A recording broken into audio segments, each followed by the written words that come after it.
Hello my friends, I hope you're having a lovely day, and in today's video we are talking about the confusion surrounding the Spyro Reignited Trilogy on Switch.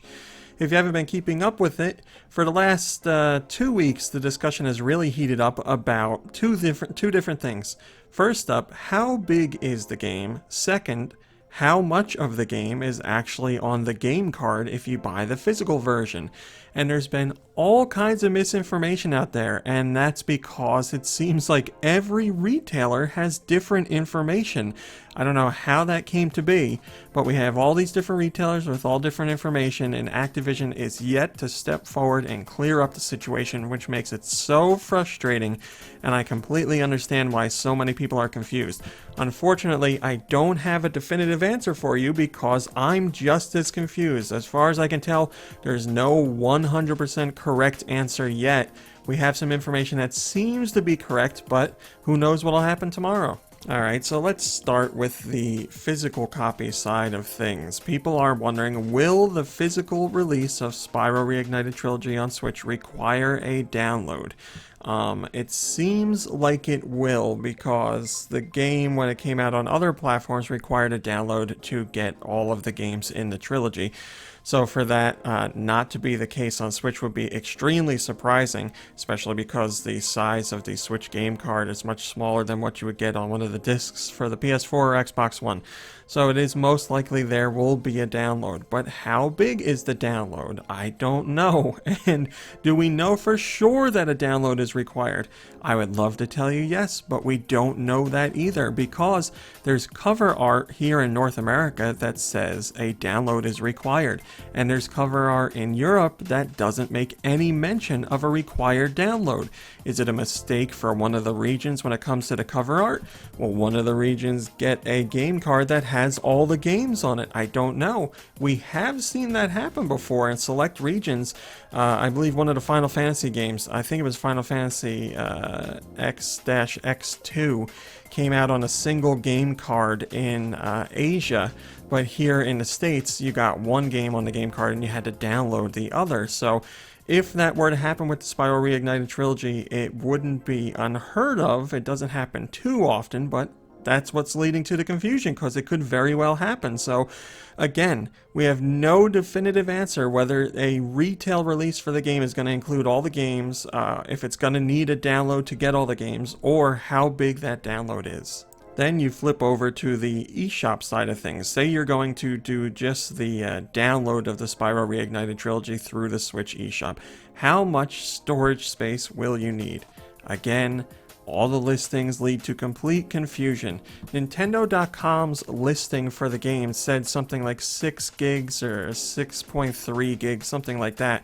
And when I saw that, I was like, oh, that seems really low, especially when you consider over on PS4, when everything was said and done, the game took up nearly 70 gigs. So for all of those games to be crunched down into 6.3 gigs on Switch seems insane. It just didn't make any sense.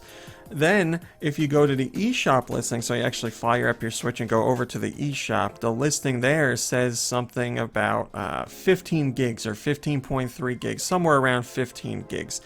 Why do Nintendo.com and the Nintendo eShop listings list two different file sizes? Who the hell knows? I have no idea. I don't understand why that's happening.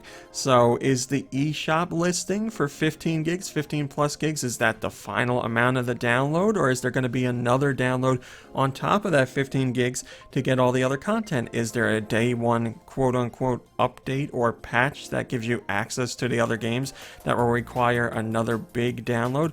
We don't know. The information is unclear, and again, Activision hasn't said a word. I don't run a game company. I don't know what it's like to develop a game. I don't know what it's like to publish a game, so I could be completely wrong here. But I'd like to think that it would be somewhat easy, or at least straightforward, to let consumers know what the case is for when you're releasing a game on a Switch. You can let them know how much a game is going to require for you to download, if you're going through the eShop only. It should be pretty simple to say the game takes up this much space in its initial download, and then there's a day one patch that gives you this content and that requires this much space. Okay, I get that might make people upset having, you know, 2 separate downloads there. Sure, that's worth complaining over, but at least we would know how much storage space we're going to need. If they're unsure of what's going on there, they could simply put out a statement and say, we're still looking to refine things. We haven't locked in the official file sizes yet. When we have that information, we will make sure to tell you through our social media accounts and official website. Please direct your focus there to get the 100% accurate details. That would be great, because then we could look at all this other retailer stuff and say, well, you know, maybe that's an idea of what's going to happen, but nothing's confirmed until Activision says so, because we specifically heard from them that they were working on the issue and going to lock in a number that they could tell us later. So that would be great, but they haven't done that. I also don't understand what's going on with the cover art for each region. I don't get how there's some covers that say a download is required and other covers that don't mention it at all. I understand cover art could be outdated, but we're talking about cover art that is available right now, and the game's not far out from launch, so you would think these details will be locked in. People want to pre-order, people want to preload, and they just don't know what to do. Hopefully most people will wait, which I know is frustrating, but it's the only way to guarantee that you won't screw yourself over. Because if you preload, or if you I don't even know if you can preload now, but if you preload or pre-order, you might find out when the game is out that you need more storage space than you have, so you'll have to buy a micro SD card, or you'll have to delete some games or swap things around, which is going to be frustrating. So waiting is the only surefire way to know what exactly is going on, but we can't guarantee that Activision is going to send out information explaining the situation. We've seen plenty of developers and publishers just simply not talk about this stuff at all, and then a game comes out and the only way we learn is from the poor souls that end up buying it and find out the hard way, and then they go on the internet and spread the information. That is not how it should be. I don't understand how this is a practice that's been happening recently. A developer, or I guess a publisher, should be able to come out there and at least a few weeks in advance let everybody know what the case is going to be. I'm hoping this is just an instance of Activision not having things locked in yet, and they will make an official announcement to let people know how much it's going to be, or how much you'll need as far as storage space goes for the eShop version and the retail version, but I can't be sure, and like I said, we've seen it happen in the past where consumers just get screwed over and have to find out on their own, so we'll keep fingers and toes crossed, but I wouldn't hold your breath. Alright my friends, that's today's video. Thank you very much for watching, liking, and subscribing, and commenting. It's very much appreciated. Also, a huge thank you to our Patreon gang, because you guys going over there and joining up allows me to do what I do, and I can't thank you enough for that support. It really does mean the world to me. I'll put a link in the description for all the details. It's basically $1 for everything and anything we ever do on the Patreon. So that's that.